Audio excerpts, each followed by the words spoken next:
Hello, my name is Jim Robb. I'm with West Memphis School District, and what I'm going to show you today is an ESSER spreadsheet that I built. It's just a tool to budget and plan and then track for auditing. So I'm going to jump right in. I'm going to share this sheet with you, and then you'll be available on YouTube in the description. I'll have the link in the description, but for demonstration purposes, I'm just going to click it right here and get started.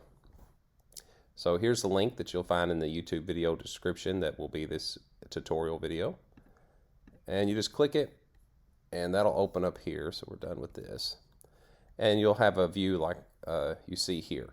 Now what I'm going to do is, the first thing you need to do is take ownership of the file. So you have access to these in view only, but in order to edit them and use them as your own, you need to take ownership. So what you can do that with all of these files. What I'm going to start with is just the blank template so that you can start entering your budget information.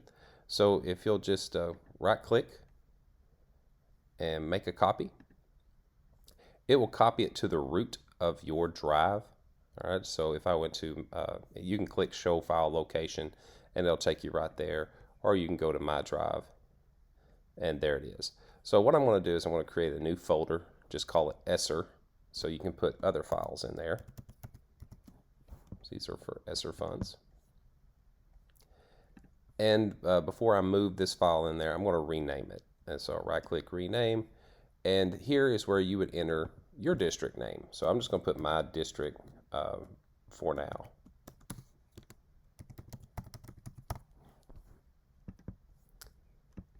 And I'm just going to drag. Okay, now that we have the file open, here it is. So we just enter the information. So I have it down here at the bottom. You have a green tab for ESSER 1, green for ESSER 3, 3, and then some charts, a pivot table, and then define your subject code. So the subject code is something that came up recently that will help you track the 3 areas. The ARP scopes is how I define them.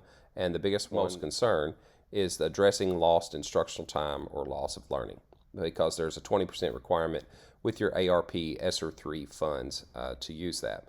Now, these subject codes in eFinance for Arkansas are at your discretion as the user. You have to create those, set them up in your system, and use them. And many of your bookkeepers may use those for other purposes, such as buses or particular athletic sports to identify expenditures that were done in those type areas. You have 1 to 99 to use, so you have to see what's available and then define these. So if you needed those to be 4, 5, 6 or 4, 7, 8, you would just describe them there, and then you're done. Those are unique to you, so you have to define those here, but that will work with the spreadsheet from here on out if that's what you do. I'm going to go back to 1, 2, 3 just because that's good demonstration purposes, and I always remember that 1 is addressing learning loss. All right, so that's done. The only thing you have to do now is put in your information. Now notice this starts at D column. I've hidden some columns. I'm going to show you those during the demonstration just so you know what's happening, but when you get the file, they'll be hidden. So you just right click here, and you can, now that this is yours, you can unhide things, but I did put a warning lock just so you don't edit something that may disrupt a formula. So I want to go ahead and remove that warning. And you can see these: fund code, fund name, fund allocation. Well, if you're in the ESSER 1 tab and you put in a project, let's say it was mask. Take my caps lock off. And that was budget year FY21. And the budget that you spent there was $50,000. Notice these things will begin to populate. Your fund allocation has not, that's another thing that you need to set up first. Probably should have done that first. So scroll all the way to the right. And in the right, there are 2 white boxes for you to set up your variables. So let's say your allocation for ESSER 1 was $500,000. All right, so we've got a $50,000 project started on the entry, and notice your remaining balance is $450. This box is for indirect cost. Each rate is different. I know our rate, and you can find that from the State Department. But if you're going to claim indirect costs, which I highly recommend you looking into that, you have to budget for it in your fund. So you can only claim what you expend, but you can't claim any if you don't put a budget in there. So this tool will also help you determine your budget, and then you can go through the claims process as described by the State Department. But let's say it's 0.311. That's my district's rate. So you can just put 3.11. It's already calculated, formatted in percent, and you're done. So it hasn't got it determined yet because we're about to complete the entry of the project. So in this ARP scope, this was for mask. That's creating safe and healthy learning environments. Remember the subject code we just set up? That automatically pulls that subject code because we set it up as 2. The practice. Now the practice is what is defined. I was defining that as area, but if you look at your ARP plan, this is the template which the state gave us, and you scroll down right here, it defines those areas as practice. So just for consistency, I changed that name to practice because you have the program code, which we do, and then this whole thing is the ARP plan, and here is where your scopes are set up. You can see that 1 creates safe and healthy learning environments, and then you scroll down to 2, addressing learning loss, and then 3, oops, that's 2A. I always skip 3. It's kind of hidden there. Supporting educator and staff stability and well-being. So that's the template for the ARP plan. That is in your shared folder as well. That was one of those files that I showed you on that link. But we can get back to that later. So what is the practice? It's actually a drop down. Okay, and that's from the available practices that are in the coding rules. And what would this be? I mean, this is where you just determine what kind of project this is. This is mask. I believe that was either maintenance of equity or systemic procedures. I'd have to reread that, but I think it's systemic procedures. And then program, this one is a little bit easier to define. It's a little more direct, but it supplies for sanitation of buildings. So that'll pull your program code, which is important to your bookkeepers. And these columns in red, you do not make an entry. The columns in yellow is for a drop down, and the columns is white is where you make a direct entry. The next one is indirect cost eligible. Is this purchase indirect cost eligible? Well, you need to refer to your rules, but you need to consider subawards and capital outlay if each individual item's over $1,000 if it's considered equipment. This is not equipment. It is not a service, so it wouldn't be a subaward anything. So yes, it's indirect cost eligible. And so this will also, in this red column, it will calculate the indirect cost on this project for you based on your rate of return. And then it'll do a running calculation, a total of everything that's in this pink column, in this orange column over here. So that addressing learning loss, this particular project did not, we did not select addressing learning loss. Remember, that was creating safe and healthy environments. So right now your addressing learning loss is at 0. Now we're doing this in the ESSER 1 budget. It's the same, it's exactly same in ESSER 3, which is probably what I should have done, but anyway, it's a demonstration. So we're good there, and let's just, so we can see that addressing learning loss, let's put in another project. Let's call it student computers. And that was also in 21. This we spent $300,000. And that is addressing learning loss. Notice the subject code changes to 1. And the reason we're doing the subject code is because with these parameters, with this being the audit compliance component for the 20% and not the program code, you need something in eFinance to track that on your expenditures, because right now we're just doing budget. We're not doing expenditures. We're doing a budget. So let's just go ahead and finish this one. I'll show you a little more. So this is technology. It is educational technology. Now notice, see that this is actually program 170, addressing learning loss. That's a direct one. But if you look at the ARP plan, it really wants you to be precise, with your coding. And we're looking for educational technology. Here it is. That's program code 185. Is it indirect cost eligible? Yes, student computers as a Chromebook, probably around $400 tops. Then those are under $1,000, and yes, those are indirect cost eligible. Notice that was a bigger purchase. You can claim more. This is money back to your school district. I really advise you to take a look at that. All right, so now our allocation still remains $500,000, but our remaining is now $350. Our indirect cost rate's set there.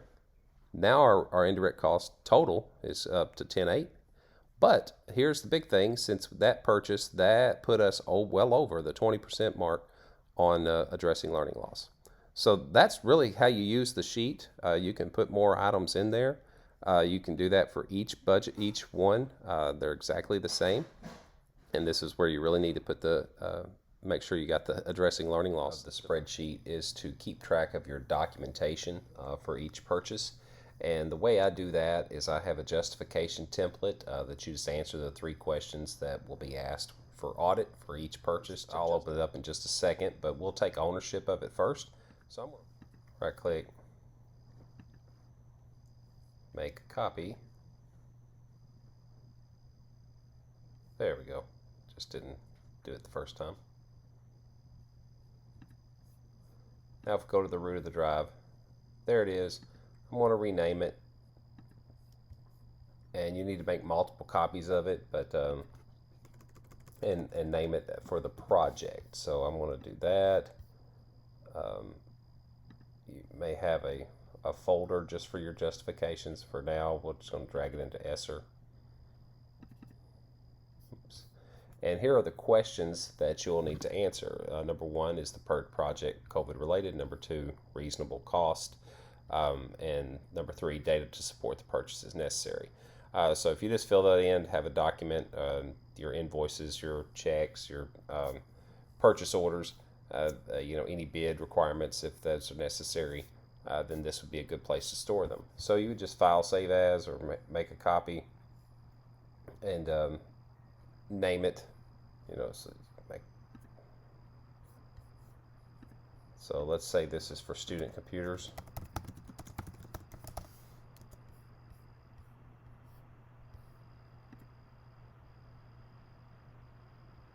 Okay, so you could fill that out and that would be there. So those, if we look in our folder, there they are. They're student computers. If you wanted to have a folder for justification documents,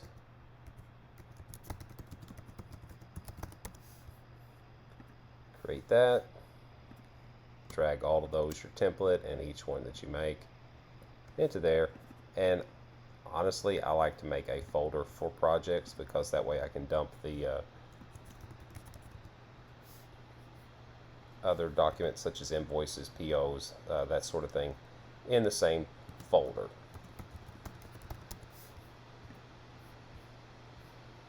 And we'll drag that one in there.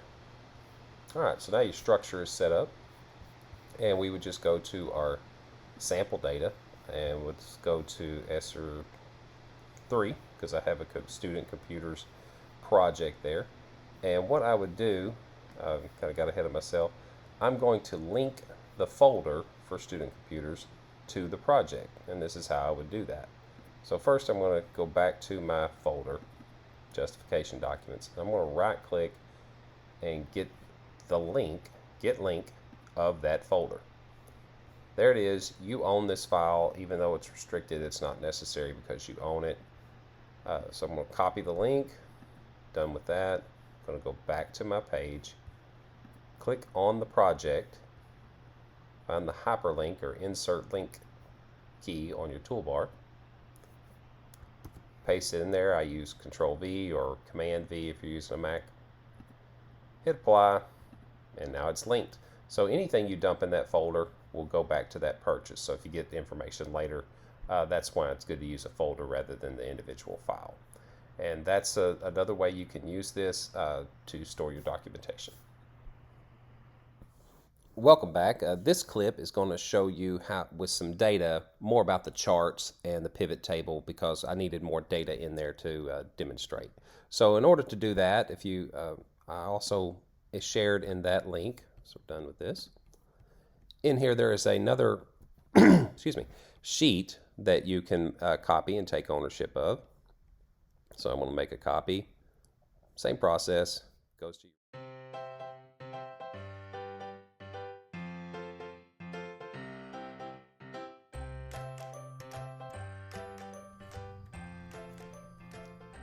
Okay, we are now going to look at the pivot table function of the spreadsheet budgeting tool for ESSER funds.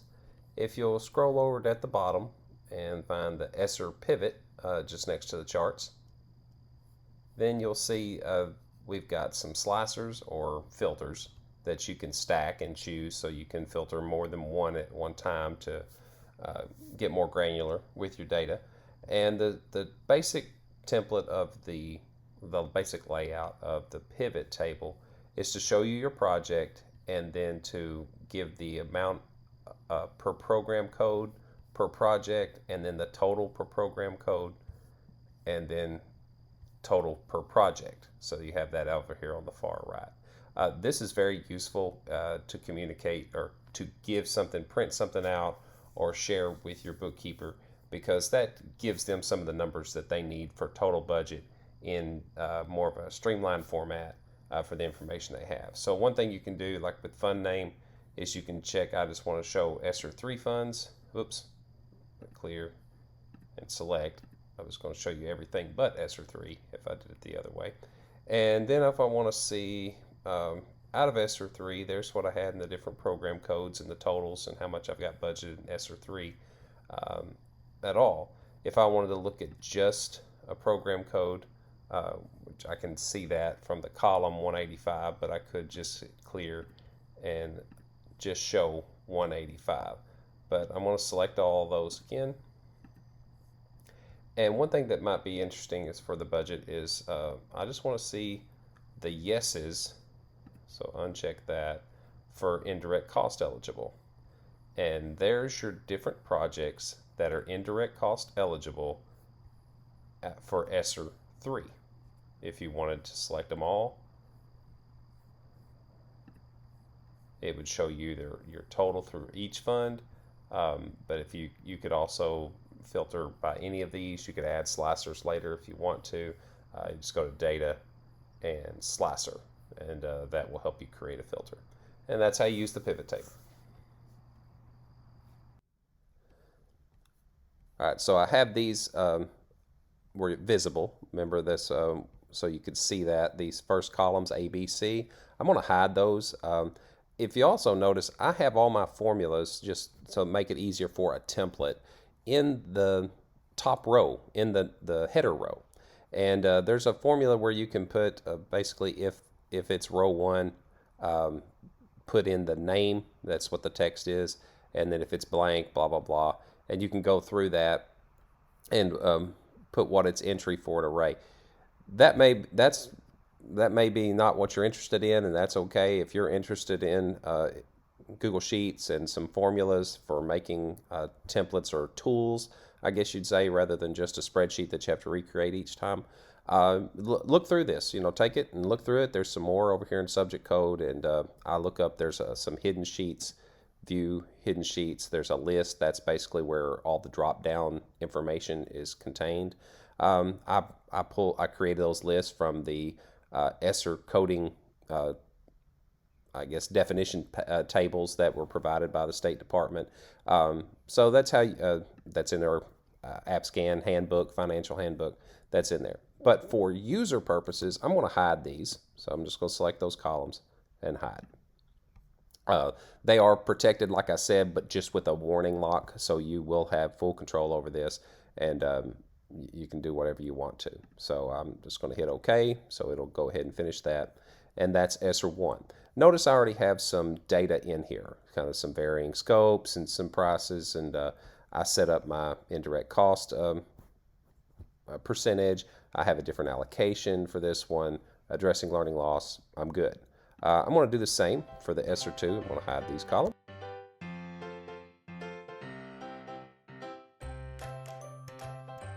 That way you just don't have to scroll over to the fourth column before you do entry, because that stuff just populates as an entry is made.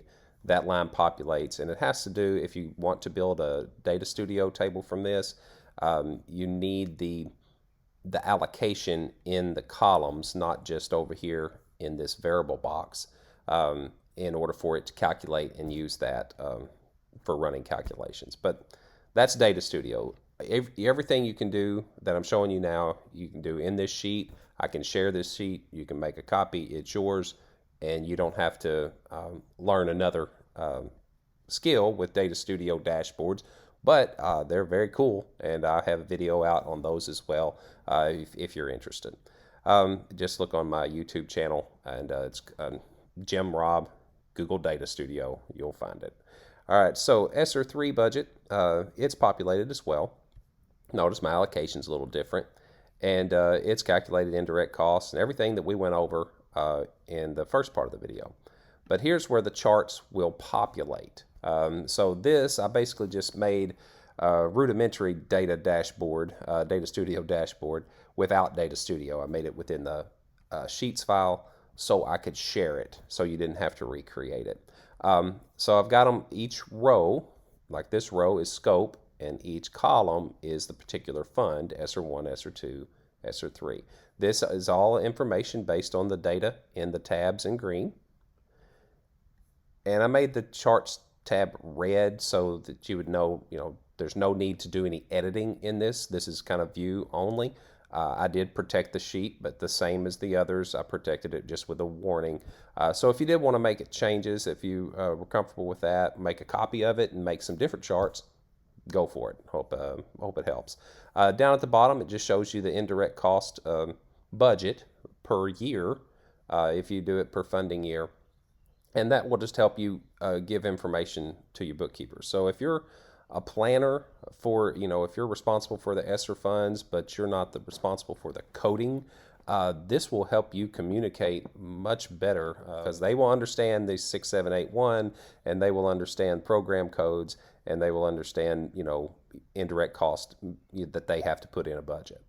So this just shows you can click on the, if you click or hover on the particular slice of the pie, it'll give you more description about the additional pay that was budgeted, educational technology, how much percent it was. But if you go up here to the ARP scope, this one in red is addressing lost instructional time or learning, and this one on the far right, this column on the far right, is ESSER 3, which I have the right number, but I don't have the right label, so I'll get that fixed before I share this out. But so the label needs to be corrected, but the number is correct. But I'm at 33.4% of addressing lost instructional time.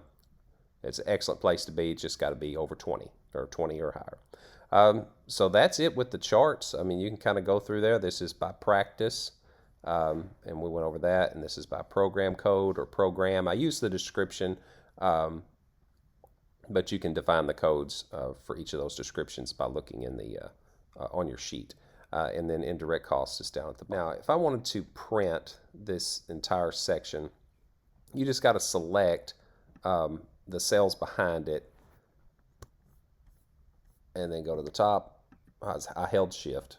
That's the easiest way. Sometimes dragging your selection is not the easiest. But notice I've got a blue kind of a shade barrier around entirely around my contents. So if I went to print, it all shows up. That's on current sheet. That actually looks good.